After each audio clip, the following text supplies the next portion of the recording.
Baik, pemirsa PJTV di rumah, kembali lagi masih bersama saya Carolina Sution dan masih bersama Otif Sepatu.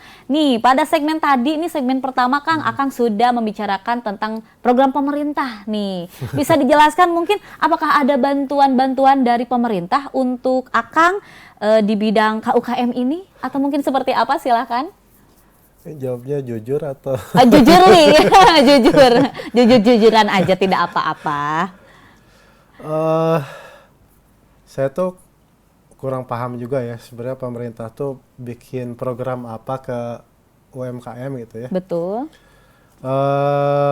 Cuman mungkin ya pemerintah perlu sosialisasinya perlu lebih baik lagi gitu ya, lebih bagus lagi. Nah, karena mungkin memang banyak UMKM yang nggak tahu ada bantuan apa dari pemerintah sendiri gitu. Mungkin yang mereka tahu cuma KUR, kredit usaha rakyat, yang lainnya kan nggak tahu juga seperti apa. Terus mungkin kalau bikin event, mungkin bisa lebih serius gitu. Jadi jangan sampai bikin event itu cuma karena untuk habisin anggaran aja gitu. Tapi diperhatikan juga lokasinya di mana.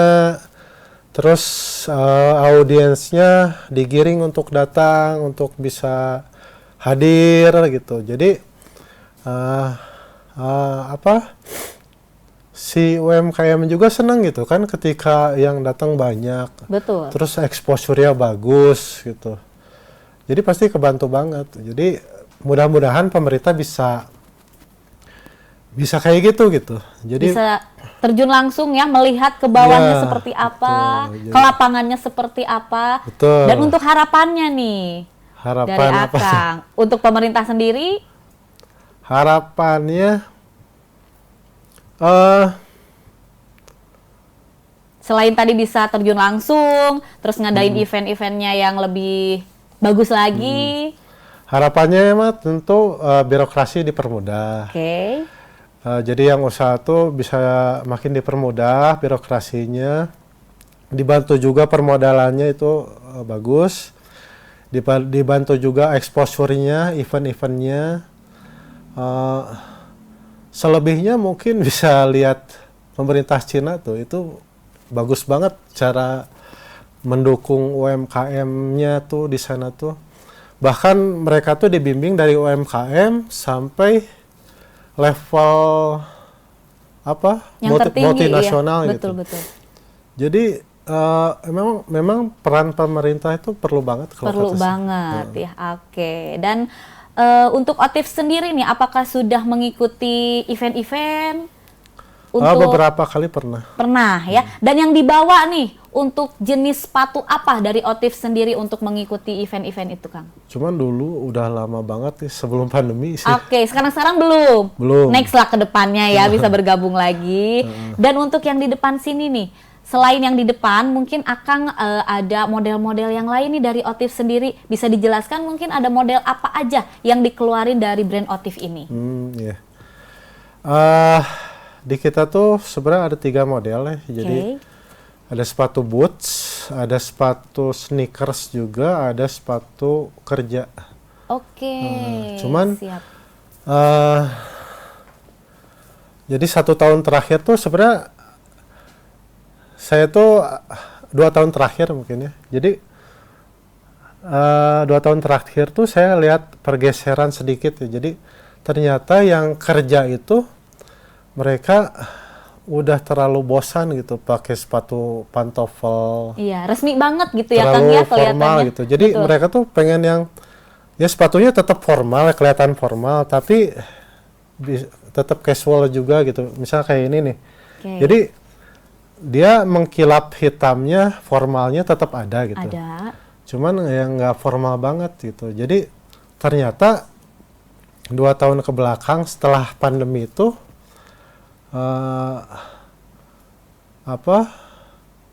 yang kerja tuh lebih seneng pakai sepatu yang tidak terlalu formal daripada sepatu yang formal. Atau mungkin jadi second apa ya disebutnya, jadi pilihan keduanya kedua ya. lah, Betul. Nah, untuk motif-motif yang laku keras di pasarannya yang seperti apa nih Kang? Nah itu yang tadi Oke.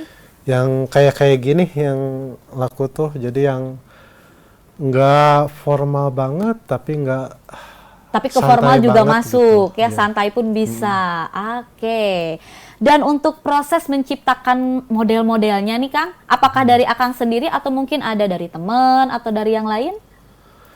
Kalau modelnya balik lagi ya, yang pertama pasti harus riset dulu ya, karena mau nggak mau kita mungkin semua brand itu kan customer driven ya, jadi pasti pengennya customer tuh kayak gimana. Betul. Jadi, yang pertama riset tentu di marketplace, riset.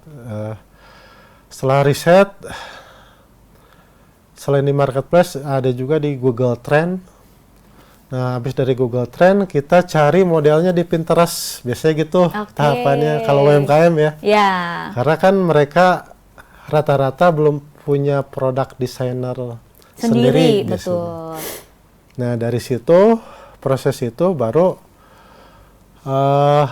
digambarin ke, kalau kita pribadi produk desainer tuh masih pakai pihak ketiga. Oke. Karena kan nggak tiap bulan keluarin model baru juga ya. Jadi masih ke pihak ketiga. Kita kasih ke produk desainer, dari produk desainer ke tukang pola lah disebutnya. Tukang pola, oke. Jadi secara nggak langsung kita harus terjun langsung melihat orang-orang tuh yang lagi digemarinya seperti modelan apa nih Kang. Betul. Ya. Oke, baik. Dan untuk keunggulannya sepatu Otiv ini dibanding yang lain itu seperti apa nih Kang? Keunggulan ya, keunggulannya pertama kita tuh memang walaupun kita jual di marketplace ya, yang marketplace itu terkadang kan harga harus murah katanya. Betul. Nah kita tuh kalau balik lagi ada, kalau murah pasti kualitas harus dikorbankan. Iya. Nah, kita tuh nggak mau yang, kita tuh mau di tengah-tengah customer gitu, nggak tetap terjangkau tapi tidak murahan. Nah, Betul. makanya yang jadi benefit atau keunggulan dari kita tuh terjangkau tapi masuk akal gitu, Iya. worth it gitu. Yang paling penting bagi customer tuh kan bukan murahnya doang, Betul. tapi worth it gitu. Mereka tuh value for money nggak ini produknya, terus ada garansinya nggak? Di kita tuh ada garansinya. Oh, ada garansi. Ada garansinya. Bisa tukar size juga kalau kebesaran atau kekecilan. Oke. Nah, problem beli online tuh kan kita nggak bisa fitting langsung Betul. produknya ya. Jadi kita cuman kasih size chart, tapi terkadang itu juga kan Berbeda ya. beda ya. Betul. Jadi kita kasih garansi untuk bisa tukar size. Garansi repair juga, kalau misalnya ternyata dalam beberapa bulan ada kerusakan, itu bisa di repair juga, ada ada garansi. Yang paling unik ini di sini bergaransi ya. Beda dari yang lain loh Kang, biasanya kan kalau misalkan produk-produk maaf nih tidak ada garansi nih, apalagi kalau beli online. Kalau di Otiv ini ada ya? Ada. Oke, berapa lama nih kalau boleh tahu? Garansinya 3 bulan. Garansi 3 bulan, garansi pemakaian 3 bulan. Kalau misalkan udah kelepas-lepas dari bahan atau mungkin ada jahitannya, bisa balikin lagi, diganti yang baru. Kalau 1 bulan ganti baru, kalau 3 bulan itu repair. Diperbaiki, oke. Kenapa 3 bulan? Karena biasanya problemnya sepatu pun di lem ya. Ya. Di lem. Lem tuh kalau udah 3 bulan pakai dia aman, berarti aman. Kesananya sebenarnya aman. mah. Oke. Kecuali karena faktor usia juga ya. Betul. Kalau misalnya udah 4 tahun kan, terus dengan pemakaian intensitas tinggi, saya rasa brand manapun sama aja sih sebenarnya mah. Betul. Tapi ini kalau misalkan sekarang nih musim hujan, aman Kang dipakai di musim hujan sepatu Otiv ini? Apa sebaiknya seperti apa? Nah kalau kulit asli ini, semua brand juga pasti merekomendasikan sebisa mungkin hindari air sebenarnya. Mau brand apapun pasti kalau kulit asli sebisa mungkin hindari air. Cuman bukan nggak boleh banget kena air. Betul. Cuma kalau misal kehujanan, emang terpaksa kehujanan atau misalnya kebanjiran gitu ya, itu memang ada treatment khusus soal dibanding sepatu biasa gitu. Oke, karena itu yang kulit asli. Kulit asli. Seperti yang mana nih di sini Akang bawa Misalnya yang kulit ini, asli? ini. Oke, yang ini kulit asli. Iya, betul. Nah, untuk perawatannya mungkin bisa dijelaskan kepada pemirsa di Ya. rumah untuk perawatan sepatu kulit asli dari Otif ini seperti apa? Jadi kalau perawatan kulit asli itu sebenarnya agak mirip sama kulit manusia mungkin ya, cuman nggak mirip-mirip banget. Harus pakai pelembab. Oh, agak sedikit manja ya, betul. Karena kalau dibiarin dalam waktu jangka yang lama.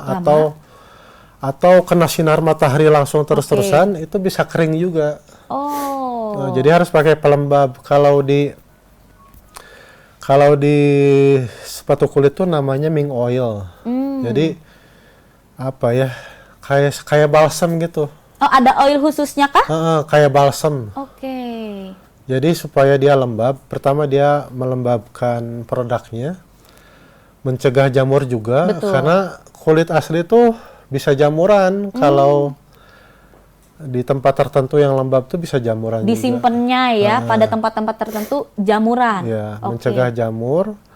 Terus dia tuh kayak ngasih efek water repellent. Jadi kayak anti air, cuman nggak yang waterproof gitu. Jadi percikan-percikan aja sih.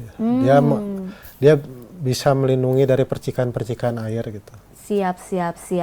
Kalau untuk perawatan yang sintetisnya? Yang sintetis sebenarnya nggak jauh beda ya. Oke. Ini juga yang saya kenapa bikin yang kulit sintetis juga. Betul. Ya. Saya ceritain sedikit karena pertama tentu lebih affordable harganya, lebih affordable. Terus pengerjaan lebih cepat. Jadi kita juga kan dituntut stok tuh ada terus ya, maksudnya. Betul. Ada terus. Makanya kita tuh cari juga yang proses pengerjaannya lebih cepat gitu, tapi tanpa mengorbankan kualitas. Oke. Yang kedua tadi tuh affordable, pengerjaan lebih cepat. Yang ketiga, dengan teknologi sekarang tuh si kulit sintetis tuh kualitasnya bisa bagus juga sama kulit asli. Nggak beda jauh lah ya. Nggak beda jauh. Betul. Karena kan pakai teknologi ya sekarang ya. Iya. Kalau dulu mungkin 1 tahun tuh dia udah kelepek-kelepek gitu ya. Mengelupas ya. Mengelupas. Betul. Kalau kulit sintetis tuh. Nah sekarang tuh bahkan 3-5 tahun tuh aman. Bisa aman. Tapi balik lagi Perawatannya seperti apa? Betul. Oke, ditahan lagi Kang. Nanti kita masih berlanjut, ada segmen berikutnya. Dan untuk pemirsa di rumah jangan kemana-mana. Nanti kita akan berbincang lebih jauh lagi bersama Otif Sepatu. Jangan kemana-mana. Setelah pariwara berikut ini kita akan kembali lagi.